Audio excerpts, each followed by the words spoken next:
Hi friends, welcome to Jaya's garden. நிறைய சகோதரிகள் வந்து நீங்கள் இந்த மாதிரி ஃபேஸ் தெரிகிற மாதிரியே வந்து வீடியோ எடுங்க, அது ரொம்பவே அழகாக இருக்குது அப்படின்னு சொல்லி கமெண்ட் பாக்ஸில் சொல்லியிருந்தாங்க.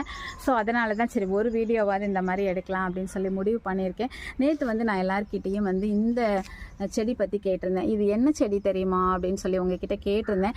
நிறைய பேர் வந்து ரிப்ளை பண்ணியிருந்தீங்க, இது வந்து புல்லு தான், வேஸ்ட் எடுத்துக்கு போட்டுருங்க அப்படி சொல்லியிருந்தாங்க. இன்னும் ஒரு சில பேர் வந்து நிறைய கமெண்ட்ஸ் வந்தது, கீரை, பொன்னாங்கண்ணியில் ஒரு வகை, அப்புறம் சிறியானங்க இப்படிலாம் சொன்னாங்க. எல்லாத்தையுமே நான் செக் பண்ணி பார்க்குறப்ப அது எல்லாமே இல்லை அப்படின்னு எனக்கு தோணுச்சுங்க. ஆனால் இன்னைக்கு ஒரு சகோதரி வந்து இது வந்து சர்க்கரை வேம்பு அப்படின்னு சொல்லியிருந்தாங்க. இதை வந்து நான் கூகுள் பண்ணி பார்த்தப்ப வந்து சர்க்கரை வேம்பு தான் இந்த மாதிரி இருக்கும் அப்படிங்கிறத நான் தெரிஞ்சுக்கிட்டேன். ஃப்ரெண்ட்ஸ், நீங்கள் நல்லா பார்த்துக்கோங்களேன். இது வந்து சர்க்கரை வேம்பு அப்படின்னு சொல்லி கூகுள் பண்ணி பார்த்ததில் தெரிஞ்சுக்கிட்டேன். ஸோ எது எப்படியோங்க, நம்ம ஒரு மூலிகையை நம்ம கண்டுபிடிச்சிட்டோம் இன்னைக்கு. அதில் நான் ஹாப்பி ஆகிட்டேன்.